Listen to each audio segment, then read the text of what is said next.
Meantime, whether it's the daily commute on the bus, sitting in traffic or trying to sleep in economy, business travel can wreak havoc on our bodies. Research has even found that frequent business travellers are more likely to suffer a raft of health problems, including obesity and high cholesterol. Well, to share her expert advice on minimising the damage, we're joined now by founder of Happy Body at Work, Anna-Louise Bouvier, in the studio with us now. Thanks so much for joining us on the show. Thank you. An important topic, of course, because we have lots of travellers probably watching.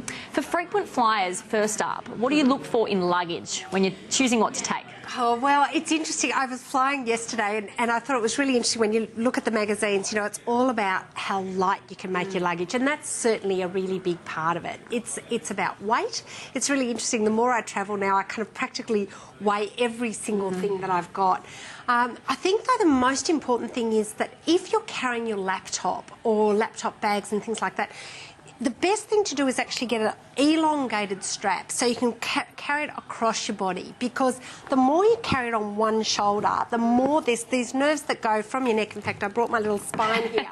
And you can see here, here's the neck and here's all these nerves. So this is the back of your head. Yeah. And as you come down, the weight of a laptop bag on your shoulder over a period of time can really start to make your hands go numb. You can start to get neck pain, back pain. So I see a lot of my frequent flyers who get enormous amounts of problems with their neck and back just from carrying laptop bags. This is probably a bad question, but if you're holding your laptop on one and you're evening it out with other bags on the other shoulder, how does that go down? Disaster, just disaster. It's amazing how many women in particular will buy, you know, will have a travelling bag where they've got their laptop on one and then they've got like quite a thick leather strap. Those leather straps just compress all the nerves down to your neck. So you really want to, as much as possible, like on your carry-on bag, put handbags and bags on top of that and wheel them along rather than using your neck as a coat hanger. And should you alternate hands in what you're Absolutely. wheeling? Absolutely. Yeah. In terms of lifting suitcases? Absolutely. In terms of lifting, the big thing with lifting as well, it's often when you're getting stuff off the carousel that's a real disaster. So as the carousel's coming round, you're kind of looking for it, you lean in, and so what happens is that you end up kind of doing that and then twisting, and that's often where people really end up hurting their So even back. on a one-off move of just lifting it off the carousel? That can be enough to actually put you... I got a phone call from one of my patients once who was a Supreme Court judge. He's overseas. I get a phone call from Charles de Gaulle Airport where he's on a trolley going onto an ambulance because he just laugh. lifted. It's actually not funny, but it's terrible. But he just lifted something off the thing. And I think the thing is, it's usually a combination of, it's not just the one move. It's usually you're stressed, you're tired, you're running late, you're not thinking, you lean over, you twist, and your back goes. Okay, so let's talk about the actual flight as well, because often it can be hard. Hopefully a lot of travellers are in business class if they're travelling for work, but if not... That's changed enormously now. You know, under 14 hours, most companies are just saying, look, it's economy. So how do you get comfortable in that little seat? Okay, all right. One of the big things to realise is that even in economy, the little ears all sort of come round. So one of the things to realise is that if you're going to go to sleep, the most important thing is to try and keep your neck as straight as possible, because what happens is when you fall asleep like this, you then scrunch the nerves on one side or the other, and that's when you often wake up with pain. So the best thing is to bring the ears around and then buy one of those blow-ups, right? Those travel pillows? Fantastic. So if you're falling asleep like this, put the pillow here as well as the ears, and that will hold you really well.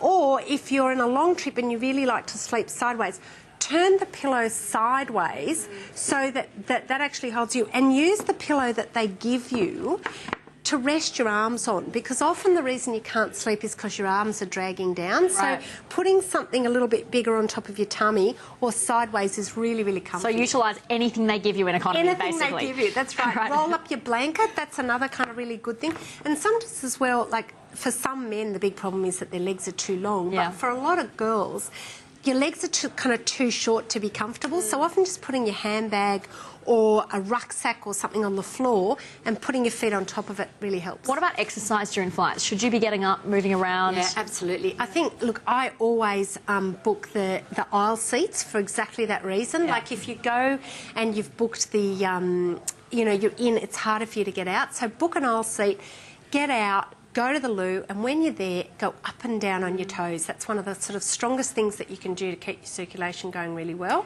And also, like, just when you're sort of sitting there, roll your shoulders, stretch your hands, like, keep your circulation going as much as you can. What about pre and post flight? Is it important to sort of get exercise pre and post Absolutely. flight? Especially post, like, it's amazing how many times I'll go into transit lounges and, you know, people have come off long flights and they're sitting in the transit lounge.